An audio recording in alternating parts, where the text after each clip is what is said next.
Greetings, everyone. Pete Pardo here from Sea of Tranquility. Welcome to another episode of Talkin' Jazz. It's our second episode of this new series here. And in the co-captain's chair today for this discussion of ECM Records is the professor himself, Mr. Ken Golden. How's it going? This Going is on?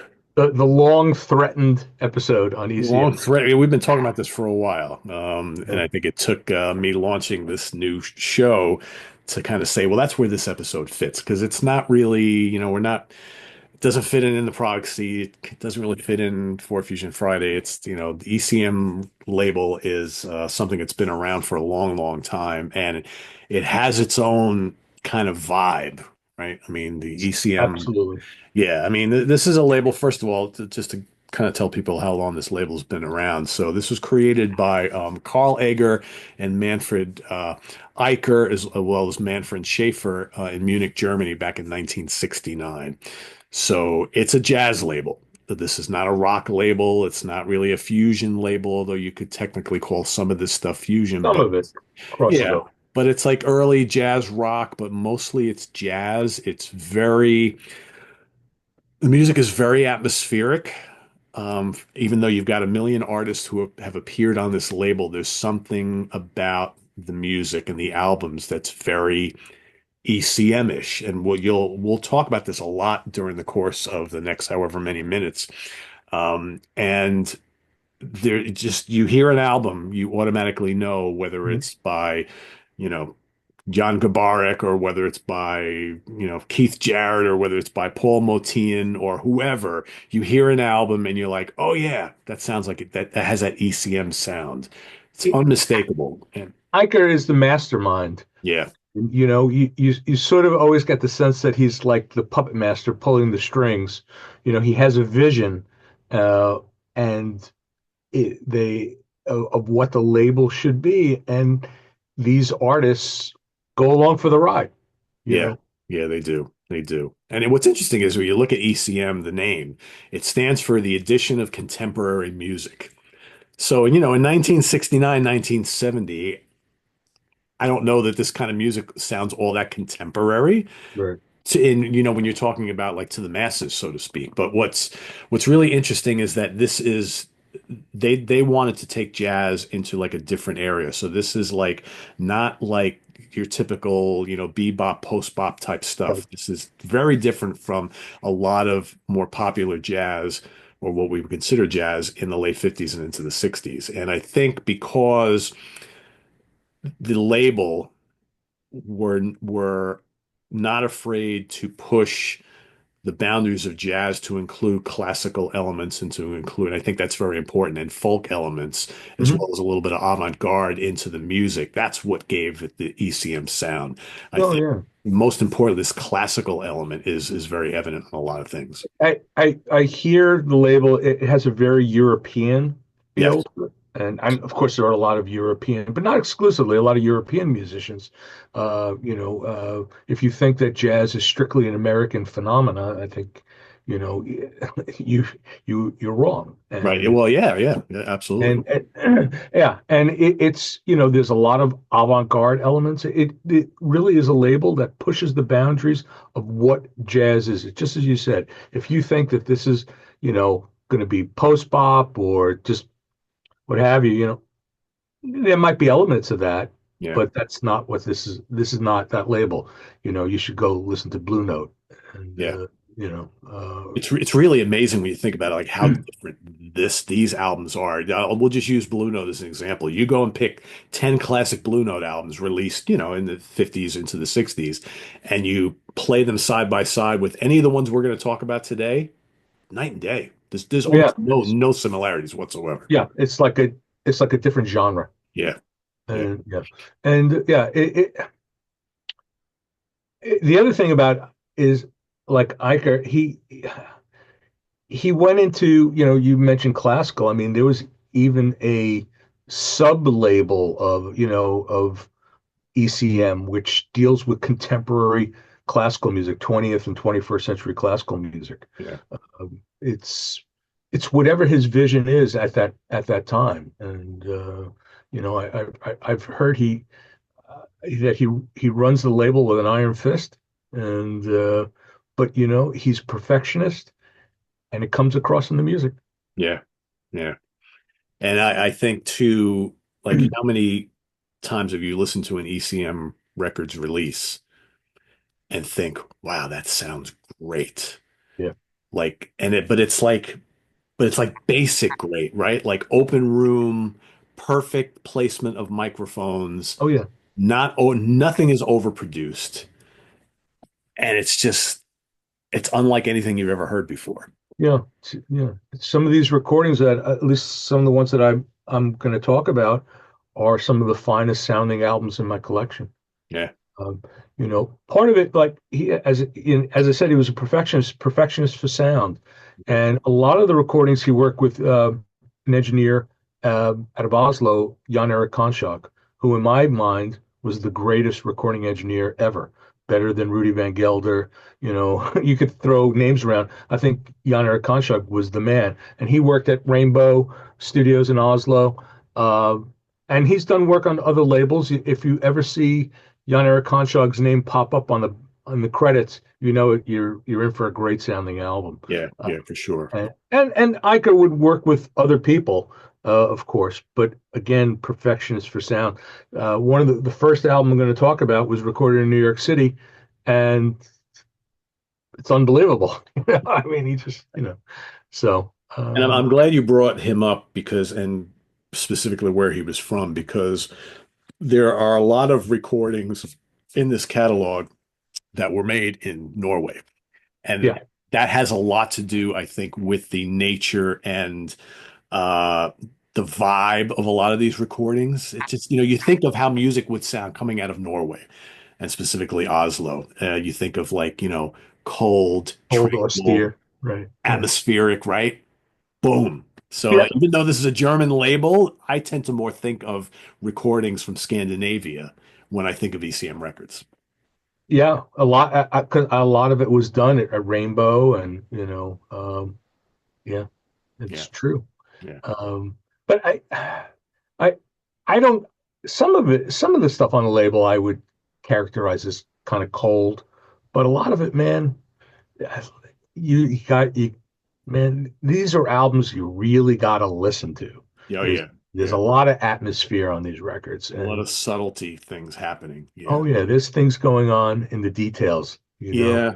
This is not, for two guys who are always talking about, either prog rock or fusion or metal with a lot of bombast and stuff. That's Yeah, not this label. yeah. Yeah. I mean, there are albums in the catalog that are Get like a that. little loud. Yeah, but yeah, Yeah, but not, and some of them, I mean, are like lease breakers, yeah, They're, yeah, they're crazy. I mean, they're yeah. absolutely, there's a lot of avant-garde elements. I mean, I guess if somebody were to just broadly characterize ECM, they would call it like avant-garde jazz, but but that doesn't necessarily, being avant-garde, that doesn't necessarily mean that it's like free jazz, Right. you know? I mean, at least the albums that I'm talking about, I mean, there are those elements to some albums in their extensive catalog. It's not what I listen to, so that's not what I'm, going to be talking about. Yeah, I mean, I have a couple of my picks too, but I think for the most part, most of my picks, I would say without hesitating, it's beautiful music. If you like this sort of Absolutely. thing, right? It's Yes. it's Yeah. really And beautiful. and also one other thing I say, this these are world-class musicians. There's Oh some yeah. incredible playing on these albums. Yeah. So, yeah, And some of the musicians, and I'll start naming them in a second, some of them were very exclusive to the label. Others did stuff for other labels and before and after ECM, right? But a lot of them were like mainstays, and there was a lot of cross-pollination going on. yeah. So where you would have, I'm going to throw out some names first, and then we'll continue on. So like Chick Corea for one, Mhm. Jan Gabarek, Ralph Towner, Terje Rypdal, Pat Metheny, John Abercrombie, Keith Jarrett, Paul Motian, Eberhard Weber, Gary Burton, Jack DeJohnette, Dave Holland, John Sermon, Paul Bly. There's many more. Oh yeah. But you would have some of these folks would release albums as a leader and bring in some of these other players. Then some of the other players would release albums as a leader, bring in some of these other leaders Sure. as players. And just so if you look on a lot of at the lineups of a lot of these albums, there's like a core of like what 15, 20 musicians that Oh my appear God. Yeah. all over the place throughout the history of the A catalog. lot of cross-pollination. Yeah. Yeah. Yeah. And a lot of them they have a similar feel because it's the same musicians. But you have maybe on some albums you have whoever the leader of that album is doing the bulk of the writing and arranging. So really, really interesting. And it's what's really cool is like once you start going down the ECM rabbit hole and you find artists and albums and bands that you really like. I mean, you could go, Oh yeah. yeah, and you would probably know more about this. So they always had really good distribution for the most part, right? And they work a lot with BMG. Uh, Well, so yeah, so actually, that's sort of one of the things I want to talk about is because I'm a big vinyl collector, and I have a I have a lot of ECM CDs, but I have a lot of ECM vinyl. And early on in the U.S., ECM was distributed by Polydor. This is Polydor became Polygram, now Universal, and at the and if you're in the used record store and you're going through the jazz bins and you come across something on ECM and it's got the Polydor logo on the back, run away because they sound like shit. They're not very good. What you really want for the early years, so to speak, you really want to get the German pressings, and they're a lot of them, I believe, were pressed by Deutsche Grammophon, and they sound extraordinary, very quiet vinyl, great sound, great vinyl, and just extraordinary sound. The Polydor albums are not good. I think around 75, 76, they left Polygram and they switched over to Warner. Warner did an exceptional job. So if you come across a ECM album with it's got the Warner's logo on the back, you could buy it with confidence. It's going to sound great. Will a German sound better? It might sound a little bit better. But the Warner ones, quiet, really, they're great. Um, the other thing I wanted to mention before we get into like the specifics, ECM was kind of interesting. Eicher, uh, he was fanatical about sound, and he was one of the first producers to embrace digital technology. And ECM went digital very early on. They adopted it very early on. And somehow, while there was a lot of really bad sounding digital recordings from the early 80s and so, those early ECMs, digital, they sound great. Like, you wouldn't even know that they were, digital. yeah. They very analog sounding. I don't know how he did it, but he did it. And so I don't even think twice about how it was recorded or what have. I just know if I'm buying an ECM album, it's going to sound really, really good. Hmm. Yeah. I don't think I've ever heard an album on this label that I didn't think sounded just spectacular. No, Yeah. no, I'm expecting demonstration quality. Yeah. You would, Even the live albums too, because there's a lot of live albums in this catalog. Yeah, they all yeah, sound great too. Yeah, yeah, a perfectionist label, yeah, and for it comes sure. through in the music. So yeah, I mean, I'm gonna do a show on, I guess, a listening room show on great sounding CDs and great sounding albums, and there's gonna be, ECM's gonna pop up in there. Spoiler alert: there will be some ECM albums. Yeah, Yeah, yeah, yeah, yeah, yeah. cool.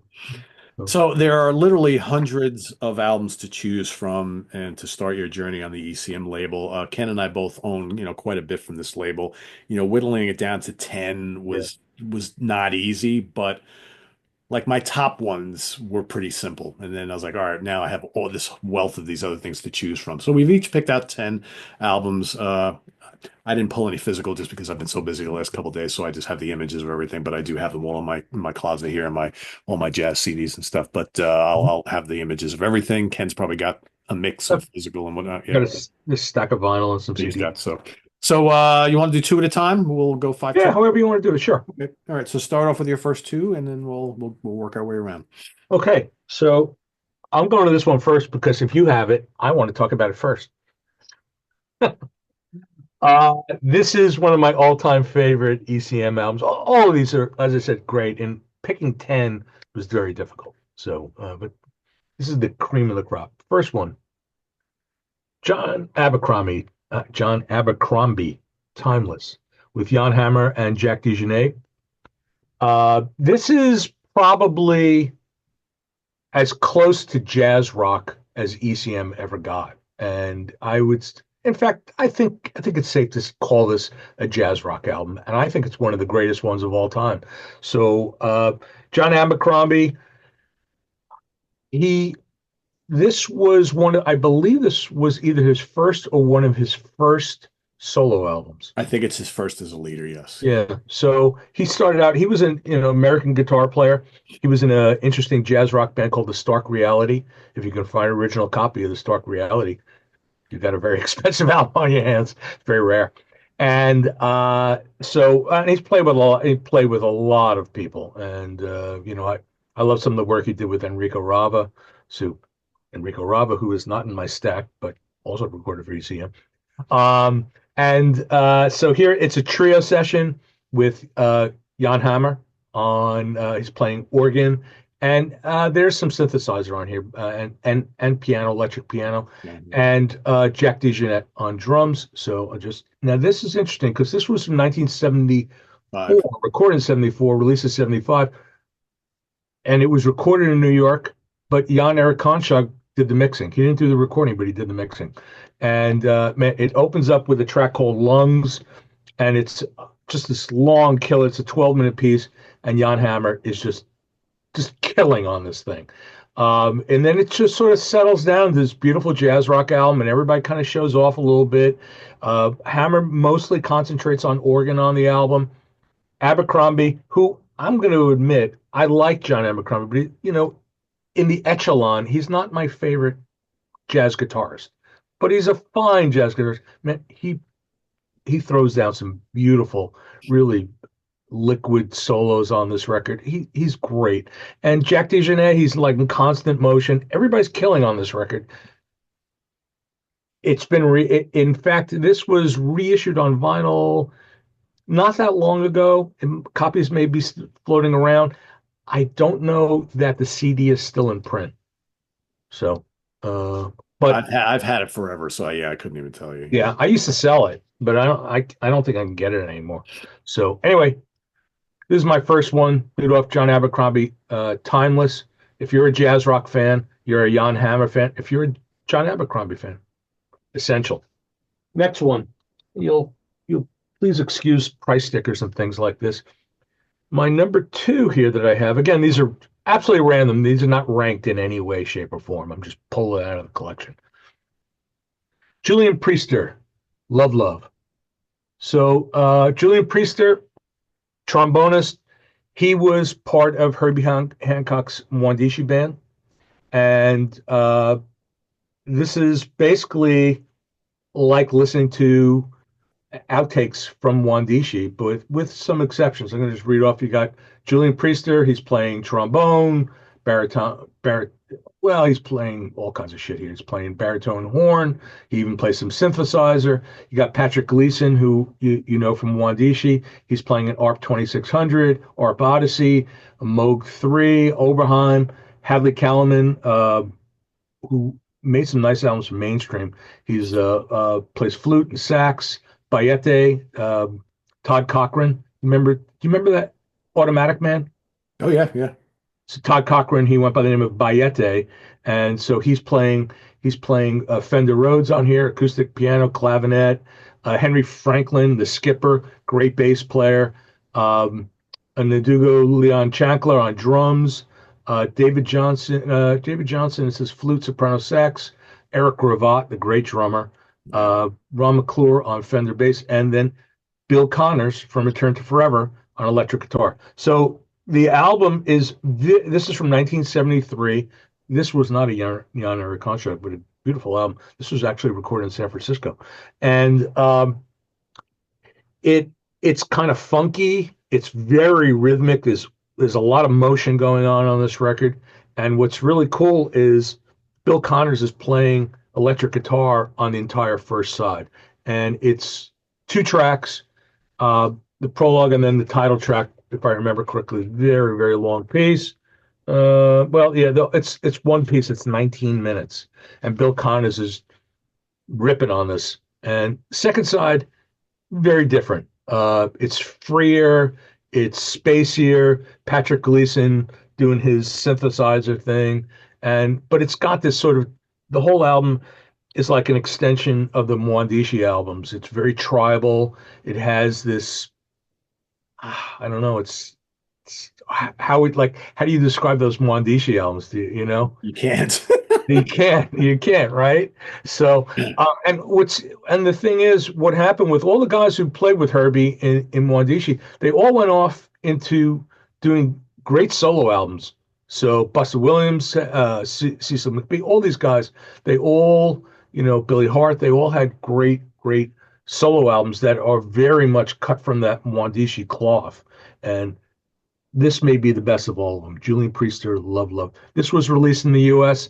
Shitty Polydor pressing, great German pressing, and a great sounding CD. So that's my number two, Julian Priester, Love, Love. All right. And we'll get everybody a list of all the albums Yeah, we got today. We'll yeah. put them down in the comments below. All right, my first pick today is from 1971. It is by Jan Garbarek called Sart. And as you can see by that list of musicians there, it's an all-star cast of the early ECM roster. You've got Jan on saxophone, obviously Bobo Stenson on electric and acoustic piano. You got Terje Rypdal on guitar, Harold Anderson on bass, and John Christensen on drums. It starts off with an amazing 14, or not actually, yeah, it's just under 15-minute long, brooding title track, which is just so good. And Ripdahl is such an amazing guitar player. I'm sure we're going to talk about him more on this episode because he was a mainstay of this label. He's got these wah-wah guitar licks going on. The piano is very dark and dramatic, and then you get the sax kind of like far away coming in and out of the mix. It's just so good. It's just like this album is very uh dark and atmospheric and brooding and just kind of pulsing really good.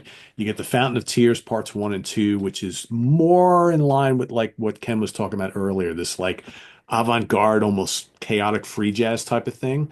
You do get that a bit on this label from time to time, depending on who the artist is, and especially Garbarek's early stuff. Later on, he would get much, much more melodic with his songwriting. And then you got, Song of Space is really good.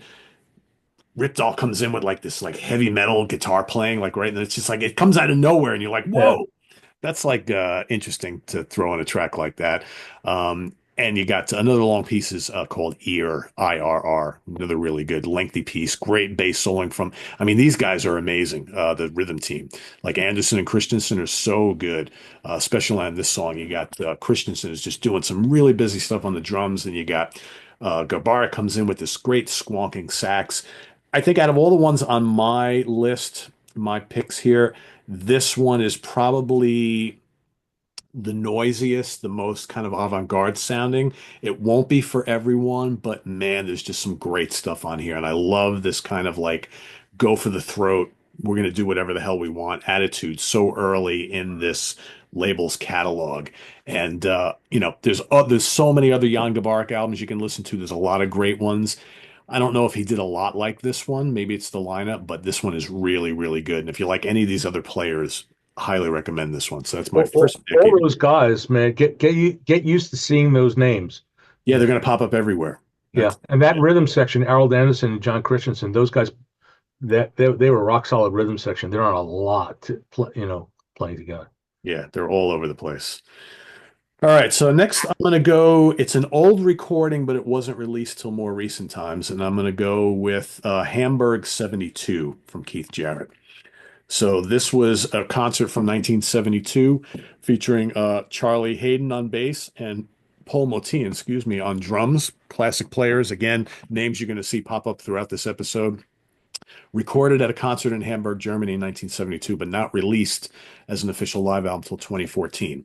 So I actually got introduced to this. We were doing on the webzine for a bunch of years. We were like one of the exclusive like U.S. webzines who were really like a non-jazz website covering some jazz stuff. And ECM Records reached out to us, and we started covering a lot of their albums for a number of years. Then they had a lot of changes in policy and PR people, and that kind of has fallen a little bit by the wayside in recent years. But this is really good. You know, Jarrett is one of the all-time great jazz pianists. He's a huge part of this label.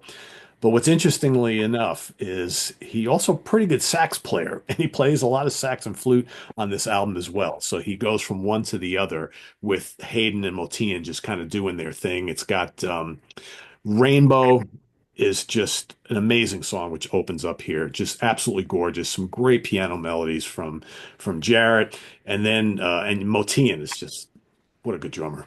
So good. Both of these other, and Hayden is absolutely classic. He plays a lot of flute on Everything That Lives Laments, which is really cool. And then you get Peace for Ornette, which is his tribute to Ornette Coleman. If you know anything about Ornette Coleman, another guy who really was heavily involved in the free jazz scene. And here he is, Jarrett, saying, "Screw the piano, I'm going to play sax," and he's just screaming all over the place. It's just really, really good. Um, the whole back end of the album is made up of "Song for Che," which is really, really good. It's got a mix of sax and piano from Jarrett and some great drumming and bass playing from the other two dudes. And I love how he'll, like at the beginning of the piece, he'll be doing some just really crazy stuff on sax, and then he puts that down and gets back to the piano, and then the whole rest of it's just very, very majestic. So it goes from like avant-garde to majestic, tranquil jazz, just like that. And Charlie Hayden does a really long acoustic bass solo on it. Really, really good. It's a wonderful recording. They go off into all sorts of really daring like places within the arrangements. Really, really good. So again, there's so much Keith Jarrett to choose from in the catalog. Some of it's solo piano. He's done stuff with Chick Corea. He's done trio stuff, quartet stuff. This though really, really spoke to me when I first heard it, and I've loved it ever since. So Hamburg My 72. my favorite Jared is on ECM is the Survivor Suite. Do you have that one? Yeah. That's a good one. But we have one thing we have to talk about with Keith Jarrett is you have to warn people about his verbalizing. He he kind of talks in between notes and things like that. So Yes. he'll be like playing away and he'll go whatever, and you're always like, what was that? Yeah. What is all right? This is like this grunts and groans. Yeah. It's Yeah. it's like he has Tourette's or something, and I remember the first time I started hearing that stuff when I first started listening to him, I was kind of like, what is that? what is that? What the hell is But that? Right. but if you listen really carefully, he's kind of going along with the it's almost like he can't help Yes. himself. He's going along with the melody or with the music or whatever, Yes. but it's a little jarring at first because it pops up quite a bit. Yeah. Obviously, when he's playing sax, you don't hear it, but when he's on piano, yeah, you'll hear it a lot. Yeah. I'm glad you brought that up. All He's right, back to you. You're next he's two. also not supposed to be a particularly nice guy, by the way. Oh, So really? Yeah, I don't know. Who knows? you That's know, but you've heard stories, but yeah. throwing people out of concerts, use people talking and stuff. All right, my next one. This is well, I'm going to take it out of the plastic because I'm so nice. Nice German pressing. Colin Walcott, Raising Dreams. So Colin Walcott was a member of Oregon. Yeah. And Oregon was a great, great band who had an extensive career on various labels, and they were for a period of time they recorded for ECM. And Walcott on this album, he's playing sitar and tabla. By the way, just jump back 1 second. Oregon were this incredibly talented, primarily acoustic. I guess you would call them a world music Yeah. ensemble. Chamber. Yeah, Yeah. they touch on everything. Yeah. So this was Walcott's second solo album. He's got John Abercrombie back playing electric and acoustic guitar. Don Cherry, great Don Cherry playing trumpet and flute. Pally Danielson on bass, and Donu Romeo, the Brazilian percussionist, is on here. And this is one of the top sounding albums in my collection. It's extraordinary. This is one like I get together with my audiophile buddies. You know, one of us breaks out this album from time to time. There's all kinds of cool stuff. It's kind of got this mystical feel to it that kind of transports you to India. For the music just kind of unfolds very slowly. It's very atmospheric, but there is movement to the music. It's not static. It does move along. Don Cherry's trumpet and flute is some of the best I've ever heard him play. And Don could get pretty out, Yeah. but he's not on this record. I mean, it's just really it's beautiful, spacious sounding. Abercrombie, uh, he's not shredding on this album, but you hear him. And there's some beautiful acoustic uh, parts on here. And but again, you have to like Indian themed music. I mean, it's because you have. I know you. I know you have a love-hate relationship with sitar, so there's plenty of sitar on this album. The next one I have here, this one's a hard one to describe, and for many people, it's considered to be one of the best releases on the label. I'm going to have a tough time with this one, articulating Benny Maupin, The Jewel in the Lotus. So Benny Maupin, he was in Wandishi, and he was also in Headhunters. He plays reeds, all different. He plays a variety of reeds on here. You have Herbie Hancock on piano, electric piano, Buster Williams on bass, Fred Waits on drums, Billy Hart on drums. Two different drummers, one in each channel. You got Bill Summers on percussion and Water-Filled Garbage Can. He was also Bill Summers was in Headhunters, and Charles Sullivan on trumpet. He plays on two tracks. And Charles Sullivan, great player that doesn't get talked about very much. So this is a companion to the Mwandishi and Headhunters albums, but the music is much more abstract. So it has this sort of spiritual. I talk about spiritual jazz. It does have this spirituality, this sort of cosmic feel to it. It doesn't really groove. It's even though there are two drummers, as I said, it's a little more abstract. Maupin plays reeds, but they seem to take on more of like a textural role. I mean, he's not like a featured soloist sometimes. You do hear him, he's there, but this is more like an ensemble. He's just more like he's a member of the ensemble. Herbie and Buster Williams seem to take the lead more often.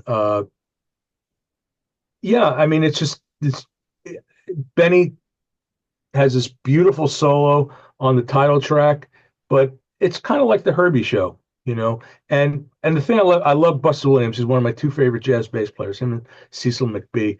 He has this very muscular style, and it's just sort of the foundation to this album that everybody kind of revolves around. I'm doing a shitty job of describing an absolutely beautiful album. Benny Maupin, The Jewel in the Lotus. Sometimes it's hard to do that, right? To talk about like instrumental Yeah. albums and how to articulate exactly what we're hearing and experiencing. I've never heard that one. In fact, I haven't heard either of your last two picks, so I'm intrigued to check them out. Yeah. They're just that's the thing. Like with ECM, it's the sound, it's the whole thing. You just get engrossed in it, and you just have to. This is music that demands that you listen to it. Yeah. It's not casual. This is not casual listening. No. This is not driving down the highway. You know.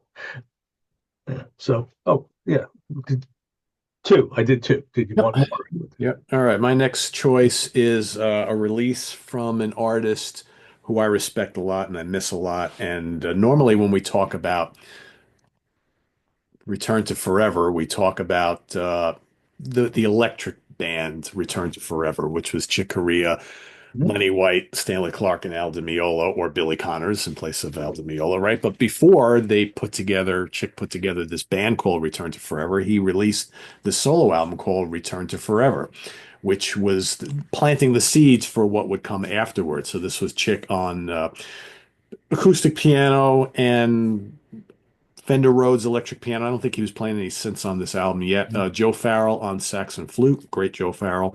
Mhm. Flora Purim on vocals. Stanley Clark on bass, and Airto Moriera on drums and percussion.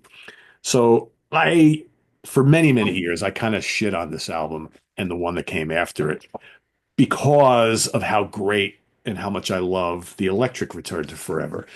In more recent years, I find that there's actually really beautiful stuff on here. And like I said before, the seeds of what would come on Hymn to the Seventh Galaxy and Romantic Warrior and so on and so forth is here. It's here already. The one wild card is Flora's vocals, Yes. which to me are completely not needed, right? Because I think if I know some people probably like it. She's got a fine voice. It just when she comes in, you can't hear anything else, and then you just want it to go away so you can hear more of that amazing sax or flute or electric piano and everything else that's going on. But there's some really great material on here. So I tend to try to, look at it this way. It's like she doesn't dominate the album by any means. So I try to like, when she's singing, I try to kind of tune it out a little bit because everything else that's going on is so great. I mean, Chick's Fender Rhodes work is just absolutely sublime on this album. The opening title track is so good. And I don't even mind her little wordless things on the title track. It's okay. It's when she's doing actual vocals. It's like, eh. But Clark is great on here. Crystal Silence is great. Maybe too much Flora, but it's pretty good. Um, Joe Farrell's flute work is dynamic on here. And then you got Some Time Ago La Fiesta, which is the big long epic on side B. I mean, here I think is where Chick is working on doing these like larger scale arrangements for like electric instruments, and he and Stanley Clark are just completely locked in here. It's just so good. And the finale of the whole track is just absolutely thunderous. And again, if you only know those four Electric Return to Forever albums, I've never heard this one or Light as a Feather. There's some really great stuff on here. You just got to deal with Flora's vocals, but I think there's some great stuff on this album. So that's my next pick. I just got that record. Oh, really? I never had it, and I always avoided it because I figured, it's called Return to Forever, but it's a different version of the band or something Yeah. like that. And I was at a record fair not that long ago. I found the copy, a German pressing for $10. I played it the other day for the first time. It's a beautiful album. I mean, you have to deal with Flora. That's the whole thing. Yeah, thankfully she's not like all over the entire album. So it's like you just kind of like when she comes in, you're like, all right, I guess I kind of just got to chill out for a minute or two or three, and then you're like, okay, she shut up. Everything else is great Yeah, in the world, right? Yeah. yeah. There's some great stuff on here. It's just, yeah, I don't really understand the decision to have her on there, but whatever. Well, I think if you want Airto, I think you have to get Flora. Yeah, I think it's a package deal. pretty much. And he's great on it too, by the way. I do want to mention that. All right, my next choice, we're gonna go to Norway here. We're gonna go with Odyssey from Terje Rypdal. There's a quite a few albums you could choose from him. There was a couple I was considering. This is a double album. It's a pretty great one. I'm not even going to try and pronounce the guys who are playing with him on because the names are just too intimidating for me. But for those who don't know, he is a long-standing Norwegian guitar player, composer. Um, and to me, if you're going to dive into Ripdahl's music, this is one of the mandatory purchases you have to have here. This is almost, and Ken, I think you and I have talked about this before. This is almost like space rock in places on this album. I Yeah. mean, there's like all these big long suites. He's playing guitar, he's playing sax, he's playing mellotron on here. Um, Midnight is like the 16-minute long piece on here. It's just so good. It's just so spacey and weird. And he every now and then he comes in with these bursts of electric guitar that's just gonna fry your brain. Really good. Adagio is really good. Um, Better Off Without You is another one of these just kind of weird, spacey, atmospheric pieces. And then he's like bubbling underneath, and then he comes up, and then he comes back down again. There's some cool organ on this album. It's just really good. He's playing wah wah. There's trombone on here.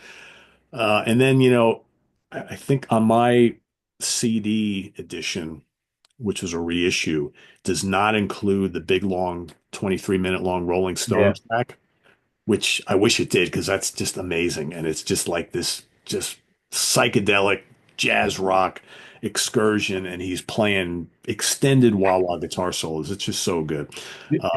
Yeah, Manfred must have hated that track that he said, when we oh, of reissued course. it, put it on Yeah. CD, we're going to lose that track. Yeah, we're not going to release it with this because this isn't really what we're all about, but it's what Riptall was all about. And yeah, if you love just like crazy, spacey, jazzy guitar stuff, this is a mind-blowing album. And he's got other ones too in his catalog that are really worth your time, but this has always been one of my favorites. So yeah, those are my next two. I think that they released it. I think later. I think in recent years, wasn't there some sort of box like a Terry Rypdal box or something like that? And And we put it back in. Yeah, I think they put it. I put it back. They put it back in there. yeah, But yeah. and that's if I think that was a U.S. Warner Bros. I think so. You can't because it was released in the U.S. that album. You can't pick it up. So Yeah. anyway. My next two are guitarists. I went with an American guitarist, Steve Tibbetts. Ah, yeah. Steve Tibbetts' Exploded View. I actually saw Steve Tibbetts perform. I saw him perform at Wetlands in New York. So Steve Tibbetts, Steve Feigenbaum reissued. I guess it was the first two Steve Tibbetts albums that he had self-released. So he was with ECM for quite a while, and this is about as close to prog rock as ECM ever got. It's Steve Tibbetts on electric guitar and Mark Anderson playing hand drums and percussion. And there's also, I believe, there's a bass. Yeah, there's bass player Bob Hughes, Marcus Wise Tabla, and three people listed for voice. So, but this is Tibbetts on guitars, kalimba, tapes, Mark Anderson, congas, steel drum, percussion, berimbau. And Tibbetts' electric guitar, which is all over this album, it kind of reminds me a bit of Adrian Belew. Yeah, So it's all that kind of wacky, weird kind of stuff. Yeah. yeah, it's like a lot of guitar strangling, and he creates like these sheets of sound, and there are leads and solos. And Mark Anderson, his percussion has like this tribal feel. But it's kind of weird. It's like this juxtaposition because you get these beautiful acoustic parts, and then you get the electric parts that would be like lease breakers. So great. Yeah, Steve had a lot of great albums. He recorded this on his own in his home studio. Fantastic sounding album, also. So next, I'm going with my Terry Rypdal. So my favorite one. Yeah, that's the other one. Whenever I seem to be far away, yeah, well, he had a great body of work. Yeah, yeah. The only time he ever really lost me was when he had his son join the band and he was playing turntables. Then it kind of lost interest. But this is a beautiful German copy. This is one where the U.S. copy doesn't sound so good because it was a Polydor, but you could find these. And this is it's really like two albums in one.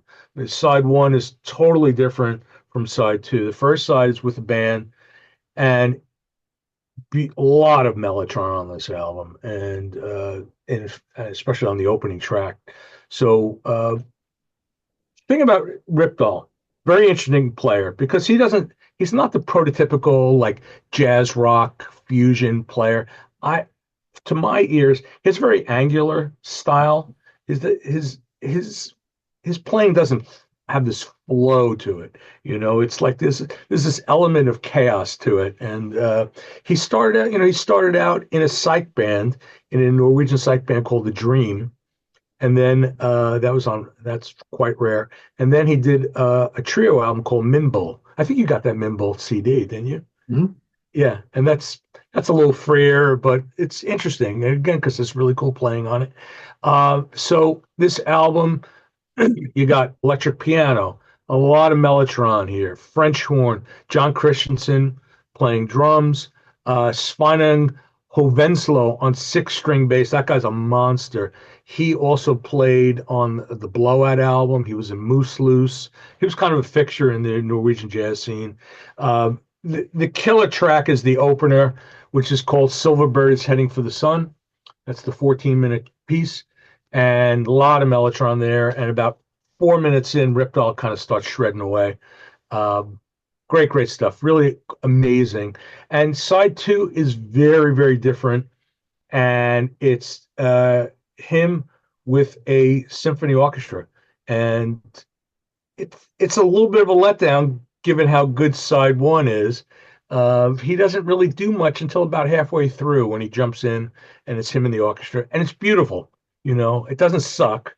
But the thing is, side one is so extraordinary that it's a little bit of a letdown. But just as a piece of music, this is it. It could have been Odyssey. He had so many great ones. So yeah, whenever I seem to be far away. It's a great one. Yeah, I was tossed up between the two. I'm like, Yeah. he's got a few of them. All right, so let's stick on guitar players, shall we? And in fact, I think most of mine going out are guitar player themed. I'm going to go with Solstice from Ralph Towner. So of course, Ralph Towner, not only an artist, recorded his own solo albums as a leader, also a member of Oregon, and Oregon, what was the Vanguard label before they went to ECM? I think they were on vinyl. I think so. Yeah. They Yeah, they and they were and then they were on Warner's for a while. yeah, yeah. Bounced around. I think for me, their classic albums are on the Vanguard label, but the stuff on ECM is good too. But he's got some amazing ECM solo records. So this was his second album as a leader from 1974, and got Jan Gabarek on sax and flute, Eberhard Weber on drums and cello. I mean, on bass and cello, and then John Christensen on drums. So again, these names that just keep popping up all over the place. I mean, Towner's solo stuff is mostly it's all acoustic. I mean, he plays 12 string acoustic guitar and classical guitar, right? And he also plays some keyboard, piano. Really good pianist as well. But he's an acoustic player mainly. He's not an electric guitar player guy. But this is an amazing, amazing album. I mean, it starts off with Oceanus, which is just this haunting piece of work. It's just so stunningly beautiful. And that's most of the Towner stuff is like that. But this is not like a guitar dominated album. So the other guys who are on here, like Garbarek, has a lot to do with what's going on in this album. I mean, his sax melodies are stunning, and I think Christensen is one of the drummer MVPs on this label. He's an amazing, amazing player. And then, Towner's he adds these soundscapes with the 12 string acoustic guitar, and the piano, just really good. Drifting Petals is a great song. Again, he's mostly known as a guitarist, but he's got some amazing piano work on this. Nimbus, that to me is the guitar standout on this album. He's really showing his classical guitar technique on it. Really, really good. And then you got a great Gabarek sax solo on it. The whole album is just really like kind of brooding and haunting. And it's not until like late in the album with Piscean Dance where you get more kind of upbeat, kind of groovy stuff, like more like solid, like band type thing. But yeah, it's just a lot of great flavors on here. There's even a little bit of fusion. Sand is kind of fusiony, but just gives you everything a Towner is all about. But it's more of a band album than it is like a solo record for him, and I really like it a lot. So that's my number six. Okay, just interrupt for 1 second. Yeah. Because we're touching on Oregon. If you come across Oregon albums, pick them up. They got lumped into the new age category for some reason because they primarily play acoustic instruments. Yeah. But they, as a body of work, they made fantastic records. Oh yeah. Yeah. And I have a really cool one they did with Elvin Jones on Vanguard. I have that on That's a CD. good album. Yeah, it's And really good. great players, interesting, world music flavor and all, but they were doing this stuff before anybody was doing it.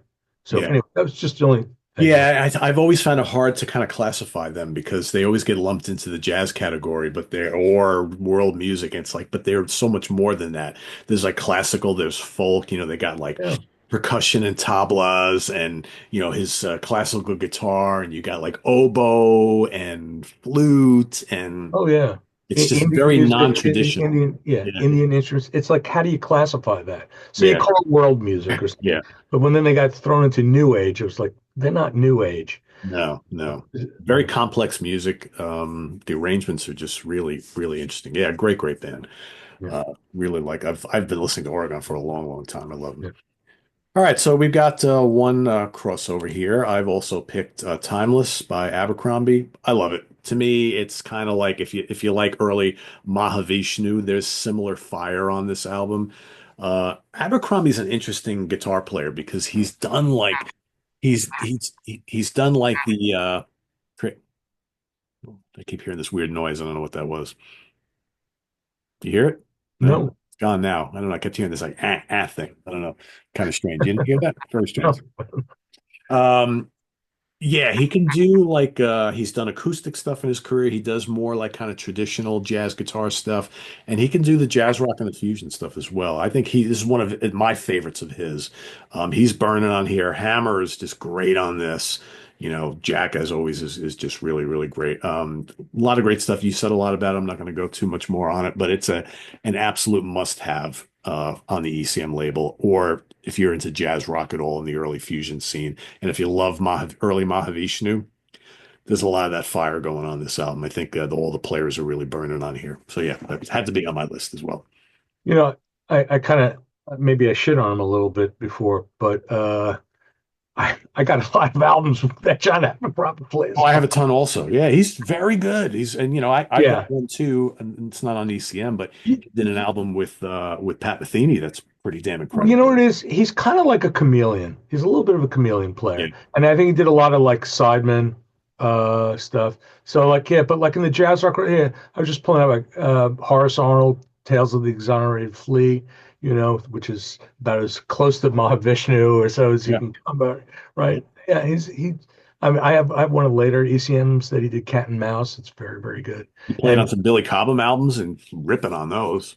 oh yeah, one of my favorites, which actually is on the MPS label, was by Enrico Rava called Cachapura, and Abercrombie. He's wailing away on that album, Yeah. man. Yeah, when he Killing it. cuts loose, he's quite good. Yeah. He's good. I think Yeah. later in life he started playing a little more traditional type stuff, but especially like during the 70s, he was playing a lot of, rock-based jazz and guy's got a nice tone too. Good Yeah. technique. Yeah. All right, my next one. This is a Warner Brothers pressing. Eberhard Weber. Later that evening, Paul McCandless. Who else we got on here? Bill Frisell on guitar. Lyle Mays, Michael DePasqua on drums, and Eberhard Weber on bass. So Eberhard Weber, probably the greatest bass player from Germany, uh, had an extensive career on ECM. He was on with MPS before that, and just again a great album. He doesn't really function, as a soloist per se, but you always you always know when Eberhard Weber's playing bass, and he has this Titanic sound. A lot of the playing is very textural that he does. Most of the leads are coming from Paul McCandless's reeds and Lyle Mays' piano. Bill Frisell doesn't take much in the way of leads on this album. It's he's just doing more sort of background textural stuff, a lot of what I call like otherworldly sounds. Yeah, he's So, good at that. but he's cool, and but the thing is though, when he plays the double bass, man, it's like an earthquake. And this was a thing I remember about this album, and this was a 1982 digital recording. This is very early digital. I think they started doing digital recordings around 80, and this is just a fantastic recording. And I'm gonna let people in on a secret that I do a lot of my listening with the lights out in my sound room. And with this album, I remember the first time I put this on, it was like the front wall of the room just disappeared, and just the sound stage just kept going. And that's sort of the ECM thing, we're talking about atmosphere and sound and the whole thing. Beautiful record. Eberhard Weber later that evening.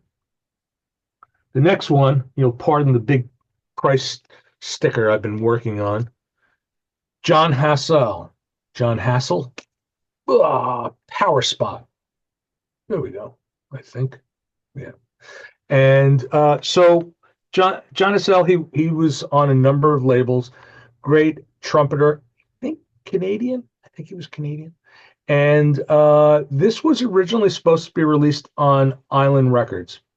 And something happened where it went up for grabs and it wound up coming out on ECM. And this is one of those oddball albums that is the most unlike anything on ECM. So the album was produced by Brian Eno and Daniel Lanois. Uh, it's it's well, it's got a lot of people playing. Jean-Philippe Riquel, the blind French synthesizer players on here. Michael Brook, the guitar player, who does some really cool stuff. Richard Horowitz, keyboard player. We got Brian Eno.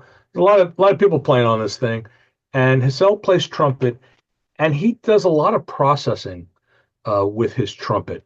He creates something his music, he calls it fourth world music. And this whole album has this very rhythmic quality to it. A lot of it is like these, I don't know, it's hard to describe. You listen to this record and you could tell Brian Eno is all over this record.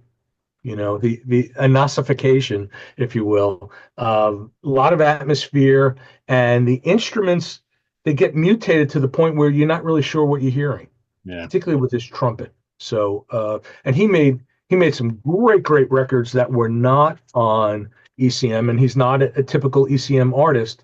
So he made one album called Earthquake Island that's uh, phenomenal. A lot of great stuff from John Hassel, and I recommend them all. Power Spot, like I said, this is the most very proggy album. Good stuff. Cool. Yeah, I've not heard that. You would like it. Yeah, I'm sure. I like it. I like all this stuff. Yeah, that's nothing bad here. All right. My next pick, the pick Oh, four is Cloud About Mercury by David Torn. I forgot about that one. Yeah, I almost did too. I was like looking through the list. I'm like, oh shit, I forgot that was on ECM. 1987. So this is one of the later ones here.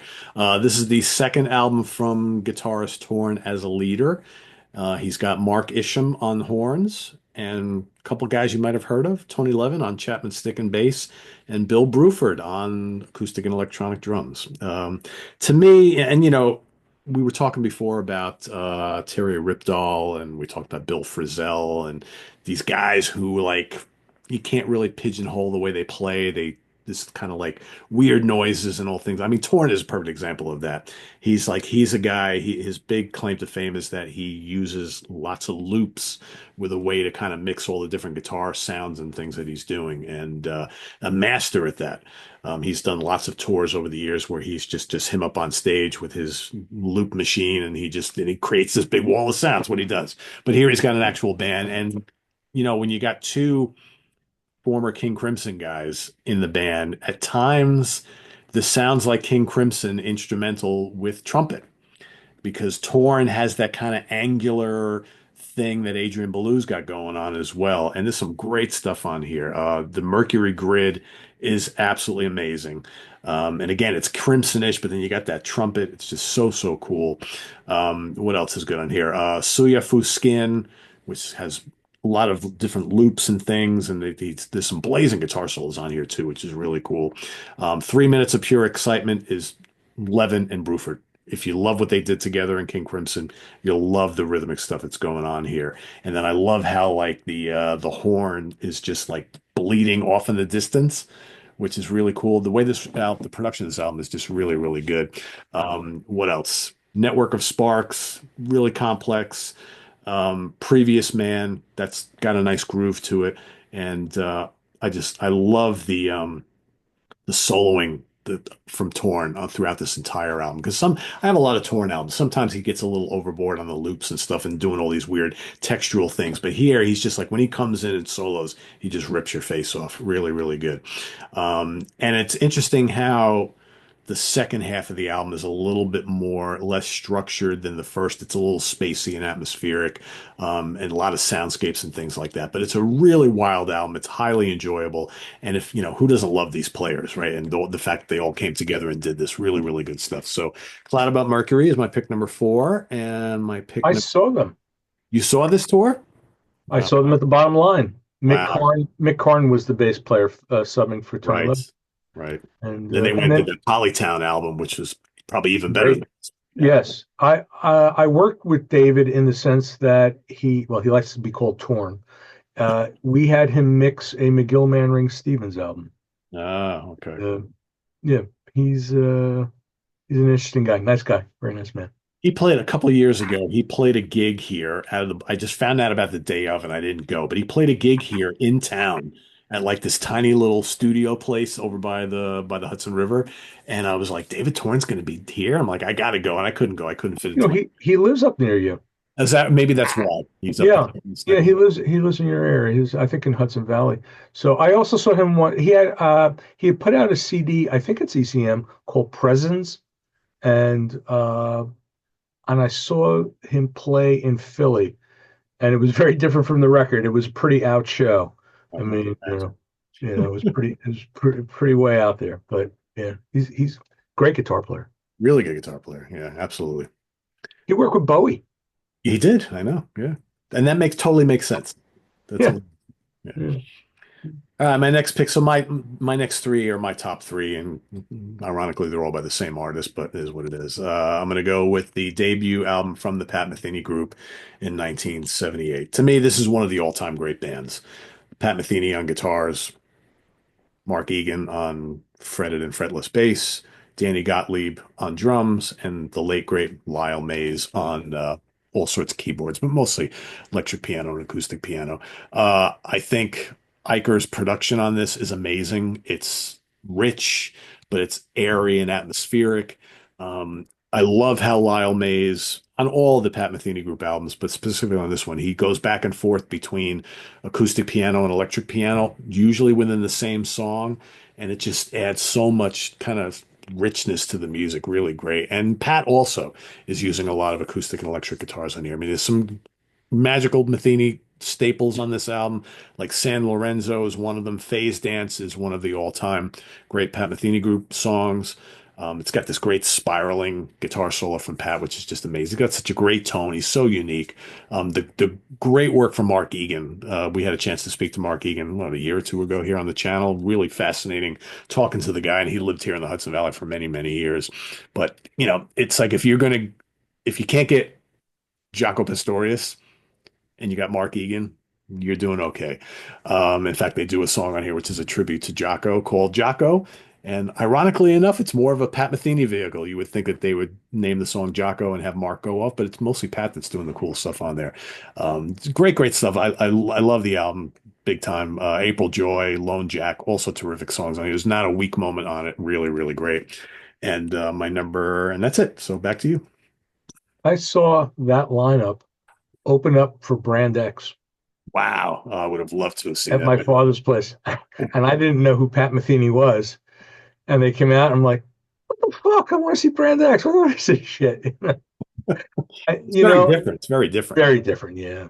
That's such a beautiful album. The music is so melodic. Yeah, That would be a great album to introduce somebody to the label.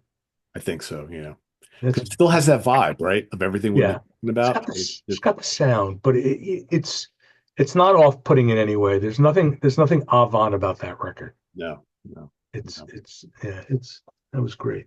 And then Pat got into the guitar synthesizer, and you know Which I like that too, but it's very different. yeah, I saw him do that at Still period. sounds like Pat Metheny, though. He Yeah, goes, yeah, yeah, yeah, it still sounds like him. yeah. The one where he lost me was the one. What was it? X, the one he did with Ornette Coleman. And that's a little out there. Yeah, that's a little crazy. Didn't That's he do that like to get out of his recording contract or I think something? so. Yeah, that album is that's It out was there. whack. Yeah, That was pretty he whacked never did out. an album like that again. Yeah, that's You know what? Actually, he did an album which I call his prog album called The Way Up. And I used to have a Blu-ray, I think it was, or a DVD of him playing it live, the entire piece live in Korea. It was like just one long piece of music. Yeah, that was a great record. yeah. But I digress again. So my next guy, I'm actually going to cheat a little bit here because it's sort of like a thing.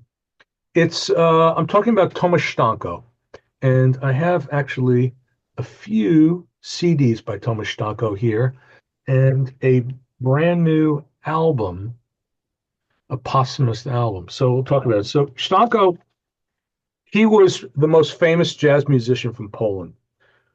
Great, great trumpeter. One of the best that ever lived. He started out playing with Christoph Komeda, and he had an extensive recording career, primarily in Eastern Europe, but he eventually hooked up with ECM, and he worked with a lot of a lot of the guys from the ECM roster.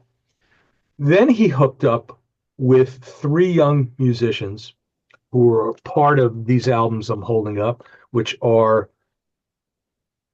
Soul of Things, Suspended Night, Lontano, and then this September Night, which I haven't even cracked open yet. Just showed up, and it just showed up the other day.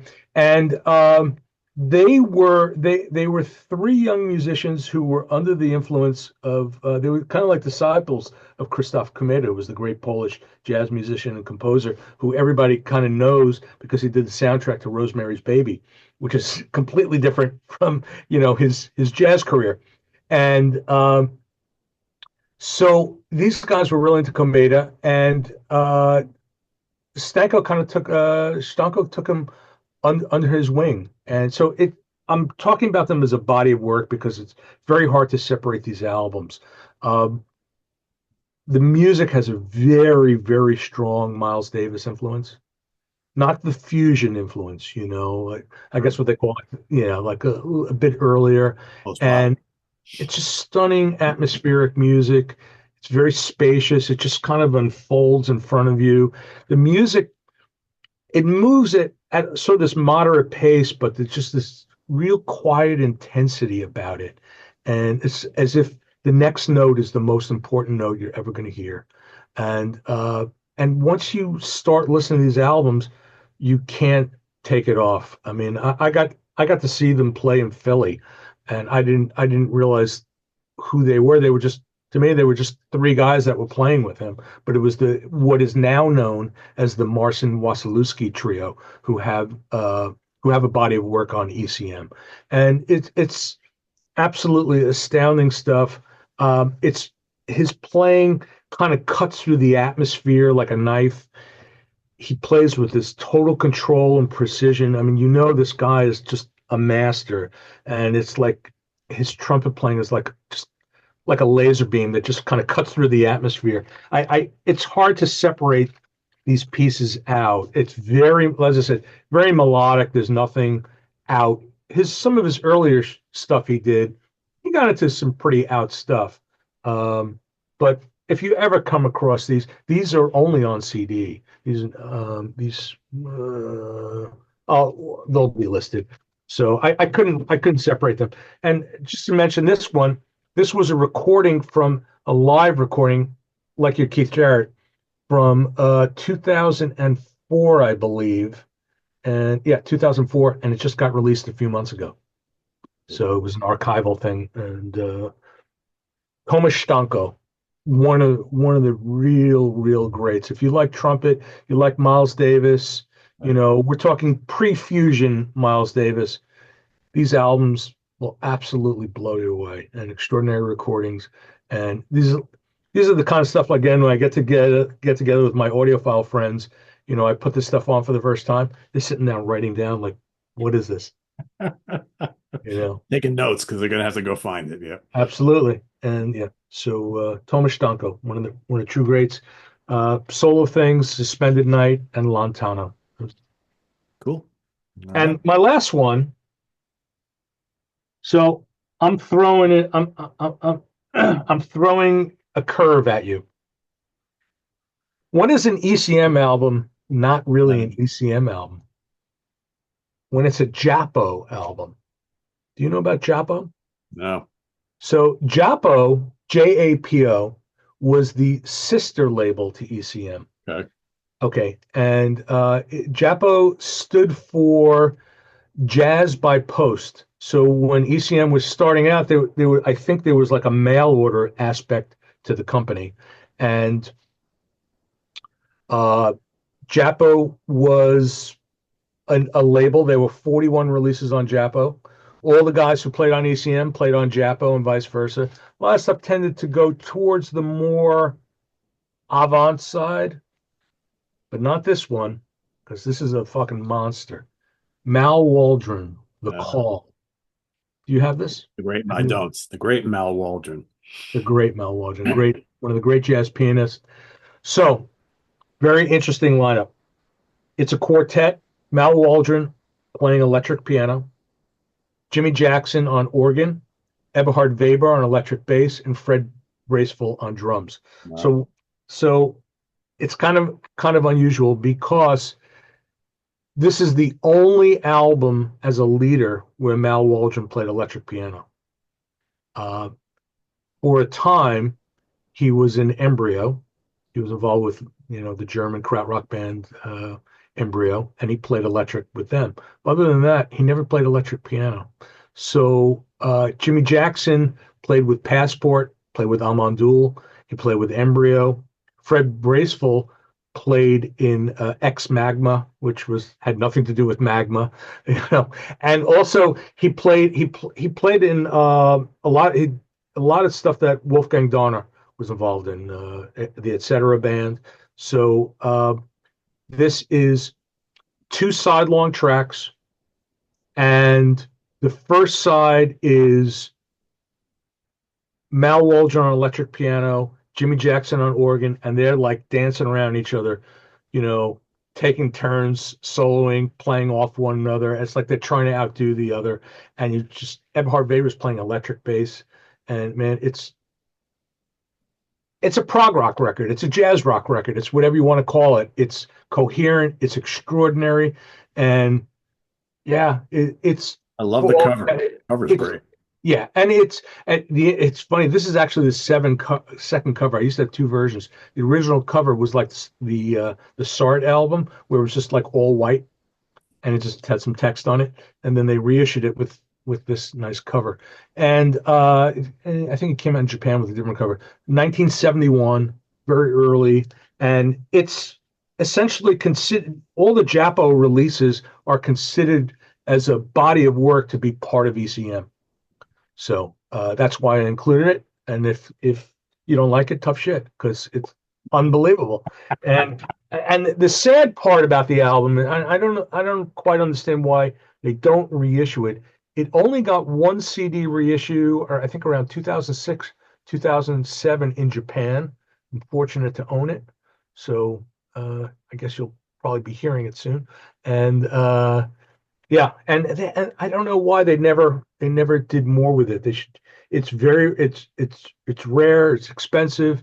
It's fantastic, and it's probably, along with the John Abercrombie that I led off with, probably one of my two favorite releases from the whole. Yeah. So Mal Waldron, The Call. Yeah, that's worth seeking out. That sounds great. It's unbelievable. Cool. All right, my last two are also my top two because I've actually been going in order from 10 to 1, so of my favorites. Oh, all Yeah. right, there you go. So, and this one could be swapped with the last one I just picked, the Pat Metheny group. This is American Garage, which is of course, the second studio album from the Pat Metheny group. Same lineup: Lyle Mays, Danny Gottlieb, Mark Egan. To me, we were talking about before, it's kind of hard to describe what the sound of the Pat Metheny group is because it's got that kind of airiness and atmosphericness that all of these artists have on this label. But to me, it's like Pat Metheny's like kind of like Heartland fusion or Heartland jazz, something like that. There's something about it that's very kind of American sounding.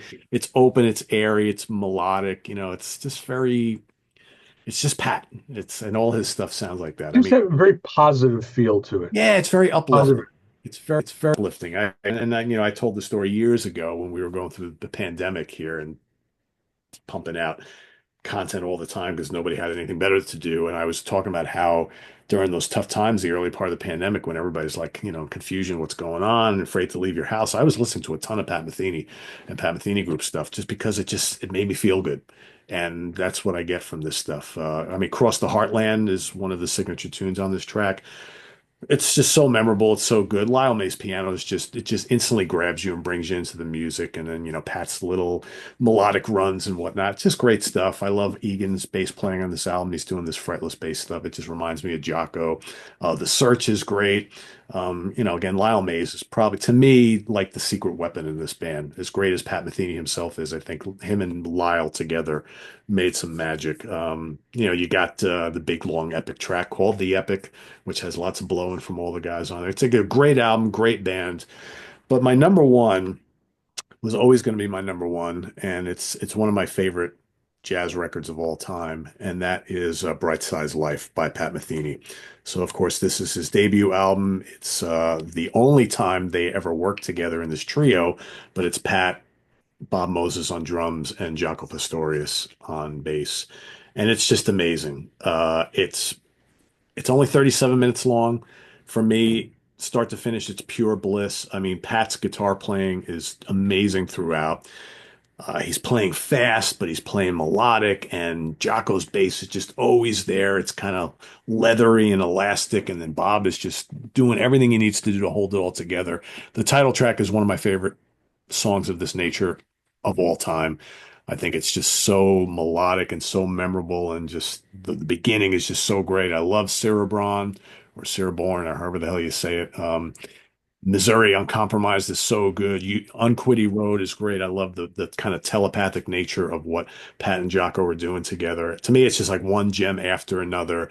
I wish it was longer. I wish they did more stuff together. And to me, this is from 1976, so it's already 5, 6 years into the ECM catalog, but it exemplifies everything that this label is all about. This kind of like create what you want but make it memorable, make sure it's atmospheric, and make sure you want to keep coming back often to hear all the little nuances that are in the music. And I think when you got three guys of this nature, uh, it's important and enjoyable because of what they are playing and what they're not playing. It's like all the air in between the notes, really important. And I think that's true for all of these albums.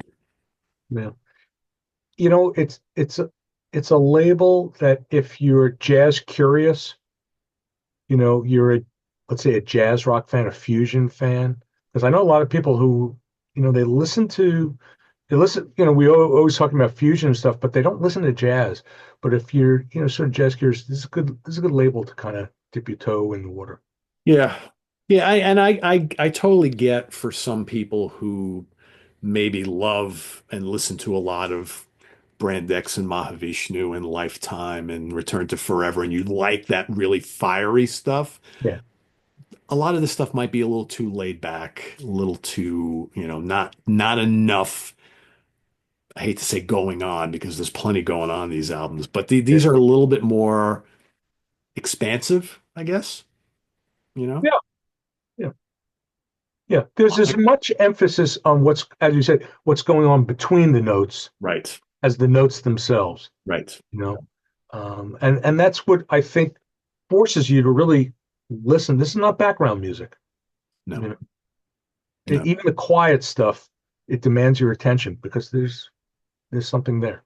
Yeah, yeah, for sure. So, so for everybody watching, I know we went long for a reason because there's a lot to talk about here, and I think if you're somewhat of a jazz fan and you've stumbled upon this channel or this video, and you're maybe looking more to get into jazz a little bit more, obviously, as we've said, the ECM roster and all of these albums are very different than what you're going to get from the classic Blue Note stuff from the 60s and 50s or from the Impulse label. It's very different from a lot of the more rock-based fusion stuff. It's its own thing, but it's very on its own. It's very, very beautiful, and there's so many albums to choose from. So if everybody's like, "Oh, how come you didn't pick this album? You didn't pick that?" There's tons.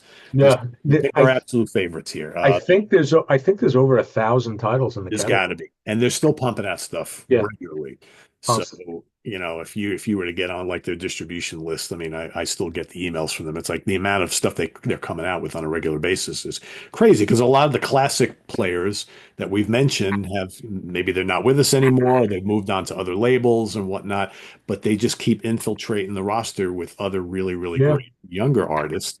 And some of the old guard are still making stuff. So Yeah, and if you're a vinyl collector, they are finally addressing the fact that they have this great body of work, and they are slowly reissuing yeah. these albums on vinyl. It used to be that nobody paid attention to this label, and used to be able to find these albums for $5. Not so much anymore. Yeah. Yeah. People I think discover. Yeah, the world I think has discovered this music in these albums, and which is a good thing. And there's a Yeah, stature now that ECM has, which is great, because they deserve it after all these years, 50 some odd years, 55, right? 55 yeah, years. something like that. Yeah, crazy. Yeah. And yeah, So and if you're watching and you are an ECM fan or a fan of like a lot of these artists, play along, list your favorite releases down in the comments below. If you're very intrigued by some of our picks today and want to go investigate them, we will drop. I'll pin it in the comments like we always do. Each of our lists, so you can go and copy and paste and go listen here on YouTube or wherever it is you listen, Spotify, Apple Music, and go investigate some of these albums because it's a lot of gems here, but by no means is this, there's so many other ones that we didn't even discuss today. There's literally so many. yeah, either we forgot about or we haven't discovered them yet. Yeah, or haven't listened. There's a ton I haven't heard, right? So as many as I've heard, there's a ton. I mean, almost half of Ken's list I never heard before. So it's like, there's so much here and a lot of rewarding music. So yeah, so happy listening, everybody. I think this will be a nice excursion for you to go check some of this stuff out. If you're and like I said, if you're a jazz purist and you've been following this label for years and years and years, we want to hear which ones you love down in the comments below and why. And we'll see you next time here on Talkin' Jazz. Ken, what's happening over at the Laser's Edge? You got any new release? Oh, well, if you're watching the Professor's Picks, you already know the answer to this. But as you Yeah, can see by those boxes behind us, yeah. This is all going to be opened up, I think, over the course of the week or next 2 weeks. And there's a lot of stuff coming in. I think I had said in the Professor's Picks, some really cool cheap shit and a lot of new releases. Yeah, there's uh, there's plenty of works. And as I mentioned, I am working on doing some stuff for the listening room. So I mean, you can never have enough Ken, right? So no, of course not, of course not. So we look yeah, forward to that. What Ken listens to, how he likes to listen to it, and yeah, formats, we'll words, and get all to that it. kind of stuff. He's Yeah, people have been asking about like the listening room, the record collection. Eventually, we'll get to all that stuff. So, There you yeah, go. And as far as next episode of Talking Jazz, I've got another special one planned. So you guys remember Mike Antonelli, my good friend from here in the Hudson Valley, great sax player and jazz professor. He is going to join me next month, and we are going to do a little retrospective on the great Wayne Shorter and talk about his career and all the cool bands and albums he's played on. And we're actually going to also, kind of like what we did today, we're going to pick out our favorite Wayne Shorter releases. So that's all coming up in April. Stay tuned for that. Visit us on the web at www.seatranquility. My dog is very excited. She can't wait for the Wayne Shorter episode. Visit us on the web at www.seatranquility.org. We're on Facebook. We're on YouTube all together, all the damn time. Please subscribe if you haven't already and click on that notification bell so you get alert of all of our content as a post. And please do hit the like button before you leave. Help us grow the viewership here on Talking Jazz. So if you have some jazz friends, please share this video and have them come check us out. We'll see you next time on Talking Jazz. I am Pete Pardo for Ken Golden. Have a good rest of the weekend, everybody. Don't forget, ranking the albums coming up tomorrow. Till then, have a good one. Take care.